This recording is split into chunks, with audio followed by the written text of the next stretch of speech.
I got a vent, guys. I've got my dairy-free, so delicious chocolate hazelnut brownie ice cream, and I'm in my feelings. I got something to say. So, basically, my niece, she lost her first tooth yesterday, and she's 5. And I'm just like, wow. You know, my niece was a whole infant, not too long ago, but it just let me know, like,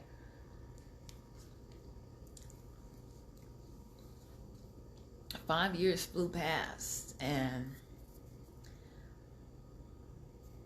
I got to remind myself not to be ungrateful because, I've been here an extra 5 years on this earth to see that, thank God. But I don't know if it's the ego or the ambition in me or whatever it is, but it's sad to see that 5 years went past and I'm still not living my dreams, because I remember when my niece was born. When my niece was first born, I was working at a call center, and I was making $13.50 an hour. Not when she was born, but before she was born. When I found out my sister was pregnant, I was at this call center. I was a credit analyst, so I would verify people's information for loans. And I wound up getting fired from that job because I got sick during the holiday season. But that's neither here nor there. I just know I was so upset hearing about my sister being pregnant, because, my sister's 4 years younger than me. And I just, it wasn't even upset about the situation. It was me being upset that I wasn't in the place that I needed to be an aunt in my mind. Like, honestly, like, that's it. Really, being an aunt is kind of a big deal to me. And especially, like, at the time on Instagram, I was seeing this stuff, the rich aunt memes. And for those who are real old timers with me, you know that my blog was the Rich Aunt blog. The one who's traveling the world and wearing designer and all these things. That's what I wanted my life to be like as an aunt. I couldn't do that shit working in a call center job from $13.50 an hour. You know what I mean?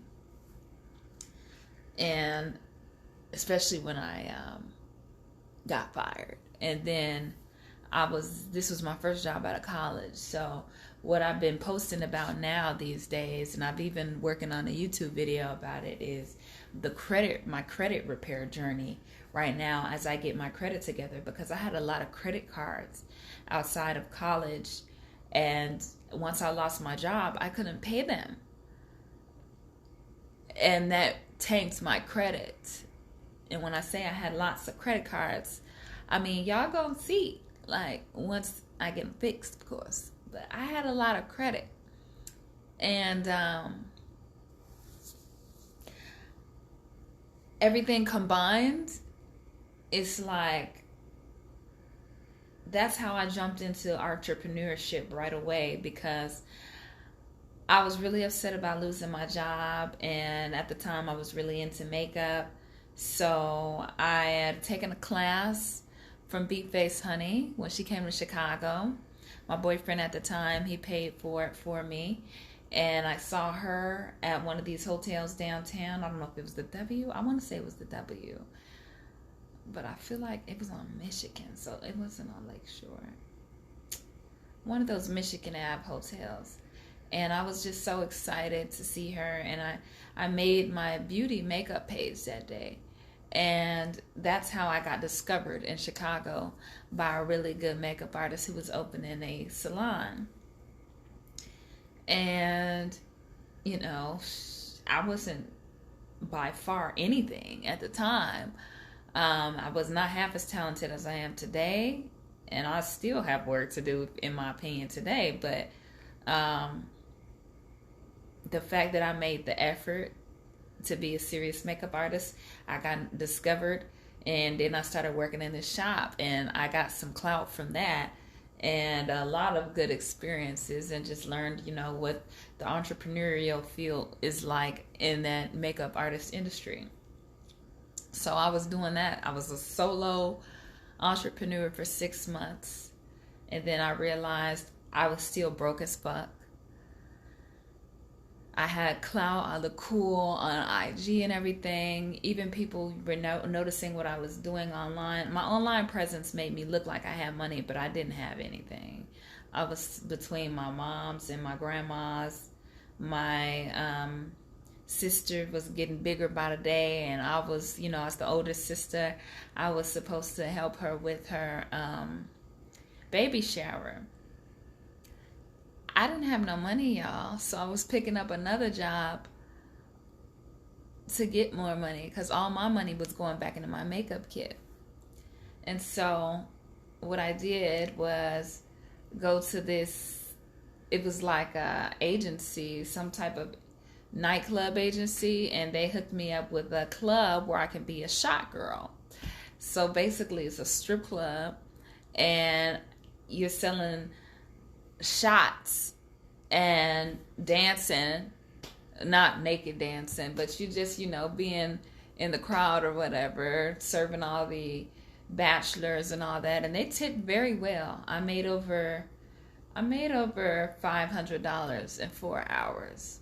But the environment, being a strip club, and the peer pressure, the drinking, the drugs, it just wasn't my scene, So I didn't go back. I talked to my aunt about it, and it just doesn't sit well with me. I don't want to go back, but the money is so good.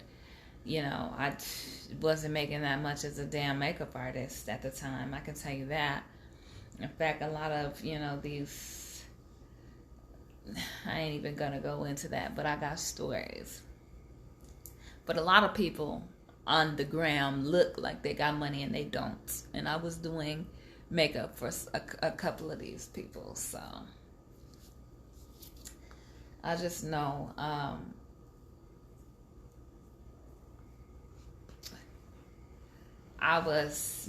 my niece was born, and eventually I was like, I gotta get some money in a legit way. And I got this degree, my student loans was kicking in, I'm not getting any younger, so I went in. That's how I started getting into the corporate office world. So I got a job as an office administrator. I started doing a lot of temp jobs, and eventually looking for something permanent, like temp to hire. And I eventually got something, and I just remember praying to God at that time when I was turning 26, because when you're 26, you're getting kicked off your parents' health insurance. And, my health has always been important to me. So I'm like, dang, what I'm going to do? Because I've been on Obamacare, and that's not going to do enough. So I'm like, I got to get a job. I want to be on my own. I want to live the life, and just be able to be self-sufficient. And I prayed. I remember my grandma would be like, just pray to a candle every night. She's Catholic, so and I prayed and I prayed and I prayed, and I got this job that I'm still at, and I was able to move out of my grandma's house and be on my own 2 feet. And just like that, years pass. I've been at this job 4 years. So to see that's how quickly the time passed. And these is, I just had an emotional moment, y'all, where seeing how fast that time passed, and seeing my niece be this big. And what's crazy is kids, they don't think about you having money and all of that stuff, you know, not at this age. They don't know nothing. They just like, they know auntie got the snacks. They know auntie's gonna play with me. They know auntie, I can go over her house. They don't know if you broke. They don't know if you, they don't know anything, you know. They just love you and just want to play, and that's so beautiful. Like, they have this beautiful unconditional love, kids. And then as an adult, when I think about the stuff I'm going through right now, and I'm worry and fret about now, it's like I'm 5 years went past, and I still feel like I'm not living the dream. I'm not the ideal rich auntie that I want to be. That's what dissatisfies me today. And then as I take a step towards that direction, what I think is going to give me that, oh wow, you know, I was on the phone with a bookkeeper, an accountant, a banker, a lawyer, and I'm still, you know, unhappy because I'm stressed about how I'm going to set up business and things in play to be better. But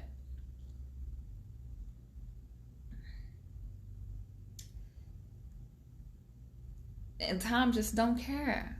And as I'm worrying about these things, my niece is still getting older. Somebody else's kids are still getting older. I'm getting older. Systems are getting older. Time is still passing. That's why it's like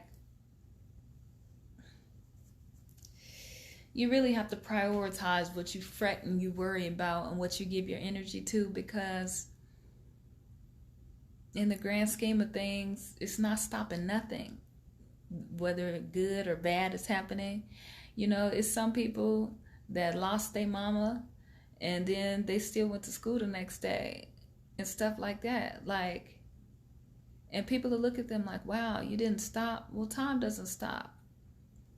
Some people go through terrible things and they still be moving, or they go through great things and they still be moving because they like, look, I prioritize this part of my life and that's what I'm gonna do.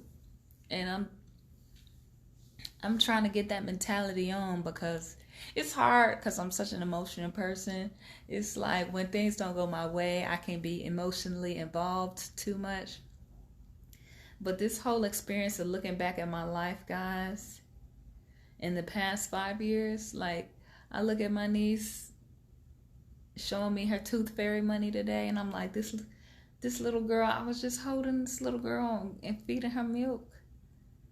I can't believe that this little girl is 5. I can't believe 5 years went by that fast. And I'm still, in my mind, I'm still like, damn, I'm not where I need to be. But I'm such a different person than I was 5 years ago, just in that time span. And it worries me, because it's like, what if I wasn't, though?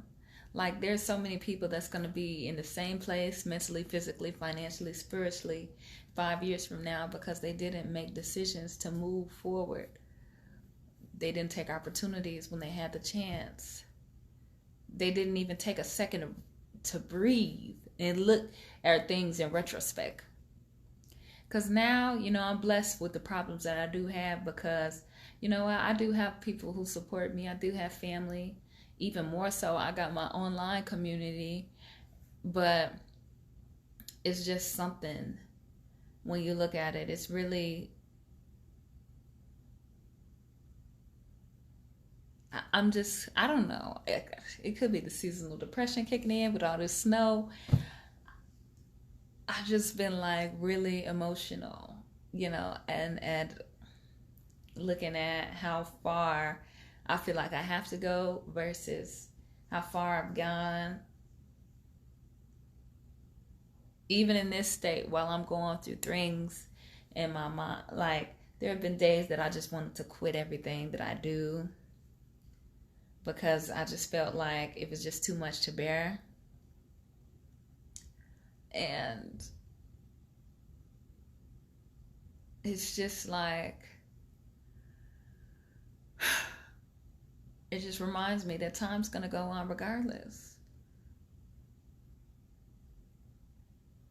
And nobody remembers the stories of people who quit because they don't have a story. You just have to keep putting one foot in front of the other, because time goes on. Hey, you catching me as I'm about to end this live. Well, this is my story time. I'm going to save it up here, but make sure you watch it later because I was sitting here eating some ice cream, being in my feelings again. I'm going to post this to my YouTube too. All right, I'm going to talk to y'all later. Just remember, guys, whether you do or you don't, that time going to keep on going. So make sure you don't do anything you regret. And most people regret the things that they don't do before they die, not the things that they do. Okay? I'll get with you guys later.